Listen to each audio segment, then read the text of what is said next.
You're listening to the Joyful Practice for Women Lawyers podcast, episode number 37.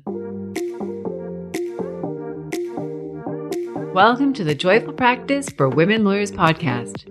I'm your host, Paula Price, lawyer turned certified executive coach. This podcast was created to empower women lawyers just like you to create a life and practice you love. Join me every week for a break from the hustle so we can focus on you, what you truly want, and how you can create it. If you're over the overwhelm, done with putting out fires, and ready to redefine success on your own terms, you're in the right place. Ready for today's episode?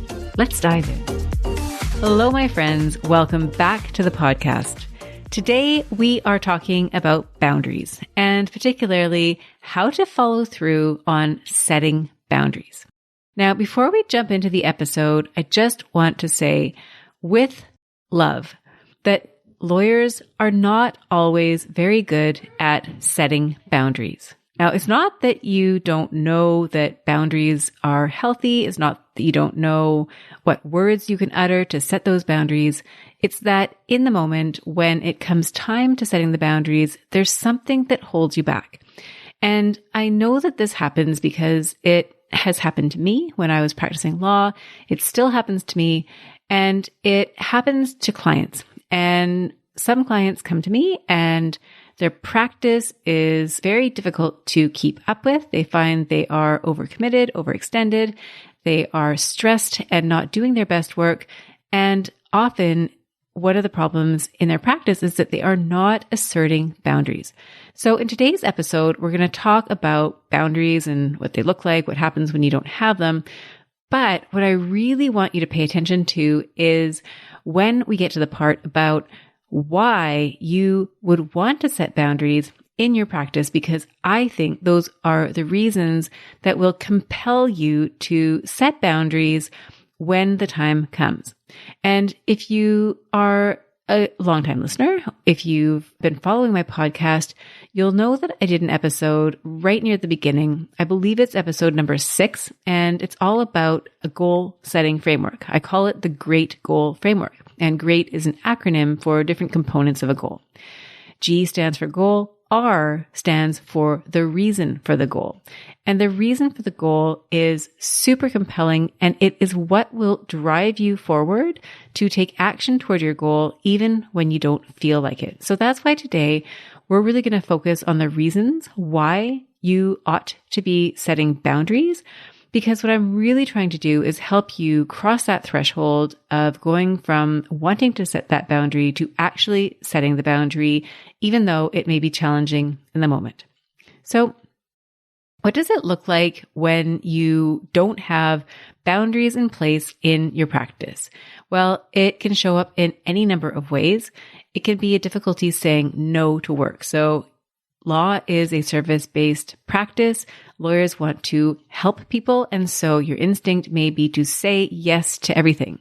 And that can result in a very onerous workload and not always doing your best work because you neither have the time nor the energy left to do it.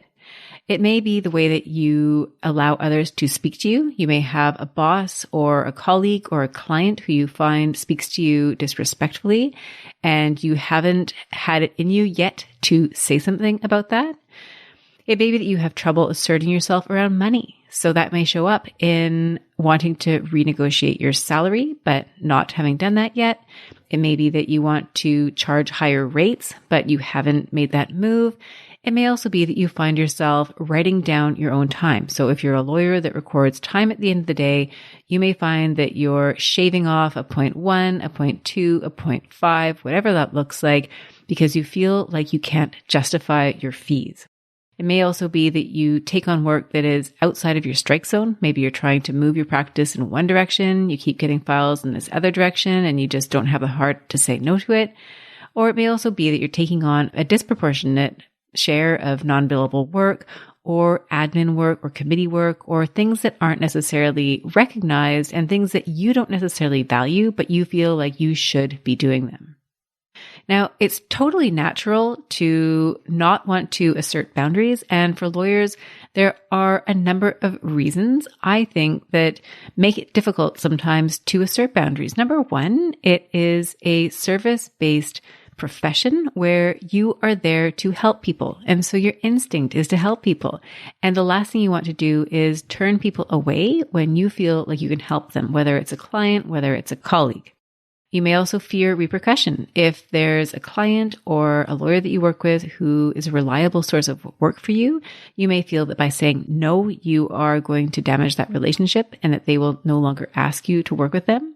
It may be that you don't want that other person to feel badly or disappointed or be left holding the bag. If it's a colleague, for example, you may not want them to have to carry on alone without you. And it may be that you don't want to come across as not being a team player in your organization. So there's lots of reasons why you may not be asserting boundaries. And what you might be trying to do to cope then is to simply avoid setting boundaries, take on all the work that you can, but that can often lead to overwhelm, overwork. You don't do your best quality work. Maybe you end up with unfinished projects. Maybe you rush through tasks because you don't have enough time to get through all of them. And you may find even that people start to make comments about the quality or caliber of the work that you're doing. It may be that to cope, you simply overextend yourself and then find yourself in a position where you're complaining about it and resenting people for having brought you into different files or projects, whatever it might look like. Or maybe you suffer in silence until the workload results in a crisis. You miss something important and then it escalates. So there's lots of things that can happen when you're not asserting your boundaries. And generally, it simply doesn't work. Not having boundaries means you're not learning the skill of asserting boundaries.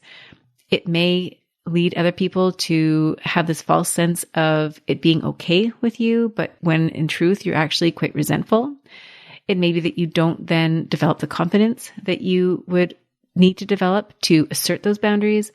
And if you're in an organization where boundaries aren't really the norm, then you may be perpetuating that culture. So what is created is that the quality of your work suffers. You probably suffer as well. You're probably feeling a bit burnt out, anxious that you're not performing at your highest level. You may have your relationships suffer. You may find that there is tension or resentment because you're unable to communicate authentically with those around you. It may also be what we described before, that crisis situation, that you let things get to a point where things are missed, and that can really escalate and cause problems, especially in your practice management. And ironically, instead of helping people like you set out to do initially, you end up creating crises and problems by taking on too much. Instead of building your confidence by doing good work, you actually start to undermine it because you feel like you're not performing at a very high level. And instead of building relationships with others, you end up alienating them because they don't know if they can trust you. So you know instinctively, you know intellectually that boundaries are important and that by setting boundaries, you will actually set yourself up for a more successful practice. And yet, it may be really difficult for you to set boundaries to the point that you're not doing it. So what I would invite you to think about as we go through the 5 reasons to set boundaries is why you would benefit from creating these boundaries and how you might apply this in your practice. So think about how you might apply one of these reasons in your practice, how you might assert a boundary, whether it's at work or outside of work, at some point this week, just to give yourself a practice and a taste of what that feels like and to allow yourself to start building that skill. So what are the 5 reasons that I would encourage you to start thinking about when it comes to setting boundaries? And the first reason is that you get your work done without drama. So when you start setting boundaries, you actually allow yourself to have the time that you need to do your work. You have the energy that you need to do your work. And that, of course, is a good thing. That goes back to what we were talking about before. It's practice management. It's allowing other people to rely on you for their work to get done on time. That in itself is a compelling reason. However, I think we all know that instinctively. We all know that to be true. And yet it's really hard to set the boundary. So yes, it's number one on my list, but I don't know that that reason alone is going to be compelling enough to help you bridge that gap between knowing that you need to make the boundary and actually implementing it. That's number one. Number two, another reason that is important for you to set boundaries is that you teach other people to value you. Now, if you go back to an earlier podcast episode, I talk about being your own best boss. And one of the key messages in that podcast episode is that the way that you speak to yourself is critical because it is indirectly teaching others how to treat you as well. So if you have an internal dialogue where you're constantly berating yourself and speaking ill toward yourself, what you may find is that others pick up on that at an unconscious level, and they start to treat you that way as well. Conversely, if the internal dialogue is one that is more supportive and encouraging and validating of yourself, then what you may find is that others pick up on that as well. So here, the reason to set boundaries, number one, is that you're teaching other people to value you. When you start setting those boundaries, they see that you have the confidence to set limits. And that, on one level, compels them to value you more. In a second way, this also increases the value that you're able to contribute. Because when you start setting boundaries around the things that you do not want to do, that do not align with your growth, that do not align with your practice, that frees you up to take on projects that matter to you more, projects where you may be developing skills that are ultimately more valuable and will contribute more value to your practice and to your client. So these are ways in which you become more valuable. And what I'd invite you to consider here is an image or an analogy to a 7-Eleven versus a fine dining restaurant. And if you think of the 7-Eleven, it's open 24/7. It's accessible to everybody anytime. And regardless of what problem you have, what thing you might be looking for, you can probably find some version of it at the 7-Eleven. But it's 7-Eleven, right? It's got the fluorescent lights. It's not all that exciting. Versus a fine dining experience where chances are the restaurant is only open 2 hours during the evening and it's closed on Monday, Tuesday, and Wednesday. The menu itself is very specific. It's only the finest quality. The individuals who go there are very particular. They know exactly what they want. The staff is very knowledgeable.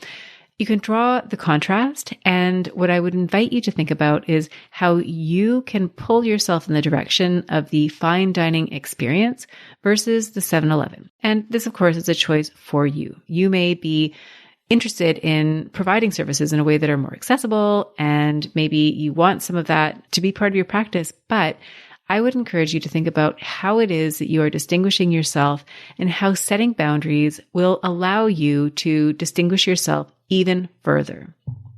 And as a result of that, you'll be able to serve at a higher level. So reason number 3 is a little bit counterintuitive. And the reason for setting boundaries is that you teach other people that you value them. Now, imagine that somebody comes to you and they ask you to work on a project and you don't have time really to work on the project. You may not be interested in that project and you take it on anyways. And what ends up happening is you underperform or you don't finish the project on time. And that person is then in a position where they don't have what they need. What would have been more favorable would have been to tell that person at the beginning that you are unable to work on that project. And it doesn't mean that you have to leave them high and dry. You might find ways to help them solve the problem. Maybe you find somebody else that can work on that project with them. Maybe you pair them up with somebody who you know is really interested in what it is that they are working on. So you don't need to leave them and strand them. But I would argue that it's actually a sign that you value them when you are honest with them, when you do not take on projects that you do not want to complete. This also is true where you have a junior lawyer or an assistant that you are working with, and you find that they are overstepping their boundaries with you. They keep coming to you with questions that you think that they really should be able to figure out on your own. As long as you're allowing them to do that and answering the questions for them, you're not giving them the opportunity to pull themselves up and to learn that new skill, to answer those questions that they need to learn to answer for themselves. So by holding them accountable, you're actually showing that you respect them and that you're giving them that opportunity to learn for themselves. So even though it may seem like not having the boundary and doing what it is that that person has asked you to do is the kind thing to do, sometimes it's actually more kind, it's more helpful to assert the boundary and let that person either find somebody else to do the work who is truly committed to doing it, or to figure out ways on their own to do that work for themselves. Another example I'd like to highlight here is just that feeling that you have when you are in a relationship, whether it's a work relationship or a personal relationship, with somebody who never asserts a boundary with you. And I don't know if you've had that experience. I've had that experience. And what I have found is that it can actually be really unsettling. On some levels, it's nice if there are people out there who always go along with whatever it is that you're doing. But sometimes it just starts to feel a bit unnatural. It feels a bit strange. You don't really know whether or not you are imposing on them because they're not telling you. And so when you actually tell somebody, when you assert a boundary with them, when you let them know what the limits are, it's a lot easier for them to know where they stand. And I experience this as a parent. Sometimes I have to set boundaries with my children, and I often find that they seem relieved. Even if it's a boundary that they don't particularly like, it's almost a relief for them because then they see where the limits are. They know how far they can tread before they're doing something that is going over a boundary for me. So in that way as well, it shows other people that you value them enough to trust them with knowing where your boundaries are so that they in turn know how to relate to you. Now, the fourth reason that I think it's compelling to set boundaries is that you teach you to value you. So it can be really uncomfortable to assert a boundary for ourselves. And I think of the example of writing your time down at the end of the day and debating internally, do I bill for that time that I spent, or do I write down that time because really, should I be billing for that? I mean, was it really time well spent? And there will be legitimate times where you do want to write down your time, where you did spend more time than really was suitable in the circumstances. But if it's happening to you on a regular basis, then you might start to ask yourself, what is going on there? If this is really you not asserting a boundary or asserting yourself. And when you go to set boundaries, it can feel really uncomfortable. But if you continue to assert yourself, if you continue to express your boundaries and see how that plays out in the real world, you may have people who express unhappiness if they're used to you not asserting a boundary and all of a sudden you have asserted one. They may not love that. It may interfere with how they thought things were going to go, but the process of you asserting that boundary, dealing with any consequences that arise from that boundary, moving forward, having your own back, developing that sense of trust and accountability with yourself, all of that over time leads to greater confidence and greater ease when it comes to asserting boundaries. So in this case, I think it's really important for all of us to learn how to set those boundaries so that we can really learn to value ourselves.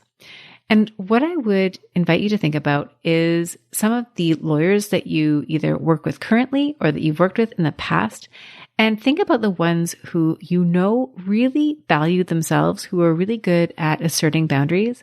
And then think about the lawyers who were not as good at setting boundaries. And I can think of a few who I have worked with over the course of my experience practicing law.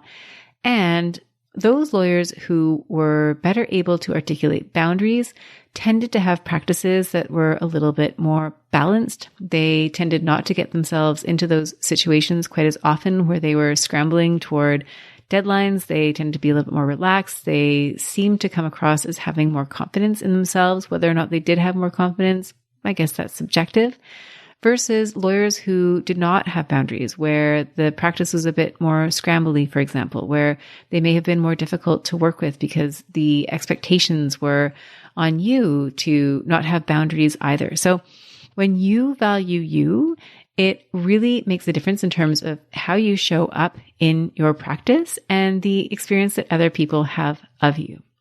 And that really ties in nicely to the last reason why I think it's so important for you to assert boundaries and to follow through on those boundaries. And this reason I think is potentially the most compelling because it's what brings the setting of boundaries well beyond just you and expands the impact beyond. And the reason is that when you assert a boundary for yourself, you teach others to value themselves and you show them how it's done. You show them how to assert a boundary. Now, I think that setting a boundary, giving that example can have a tremendous impact. And the reason that I think that is because when I have seen boundaries set by others, it has been a really eye-opening experience for me. In a sense, it makes me feel like I have permission to go and set boundaries of my own.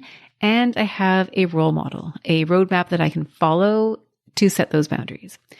A recent example comes to mind. I was on a Zoom call and there were 4 of us on the call and we were each being asked to deliver our opinions on something that one of the parties had said. And in one of these turns, one of the individuals, a woman on the call, delivered feedback to somebody else on the call that was really profound. It was totally honest. It was frank. And I thought it took so much courage for her to say what she said.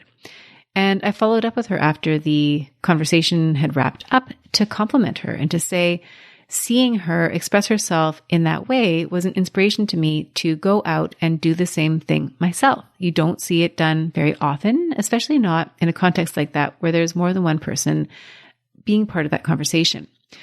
And I can also think about in my law practice where I was able to witness lawyers who asserted boundaries with clients. I remember having a discussion with a very senior lawyer that I used to work with who at one point, he gave me permission basically to assert myself with a client who was being disrespectful. And just knowing that he had my back, that this is how that conversation could unfold was really helpful in allowing me to feel like it was okay to set a boundary and to have a roadmap. And when you set that boundary and when others see you set that boundary, they now have you as a model to turn to. They have you as someone who is implicitly giving them permission to do the same. And so I would encourage you to think about that the next time you are asserting a boundary, that it's not just for you, that it's for everybody who is around you who will benefit from that boundary. So in summary, the compelling reasons that I think are there to help you bridge that gap between knowing that you need to assert a boundary and actually asserting that boundary, following through on it, are as follows. Number 1, to get your work done on time without drama. Those are all the reasons that we talked about. Having a practice where you have the time to do what it is you need to do, the energy, you're not missing things, your practice is running smoothly, and you are operating in a way that is in alignment with what your goals are. Number 2, you teach others to value you. So again, that's going back to the 7-Eleven example versus the fine dining example. I get it. Especially if you're in a busy legal practice, you will need to be discerning. You can't set up so many boundaries that you're not being helpful to other people.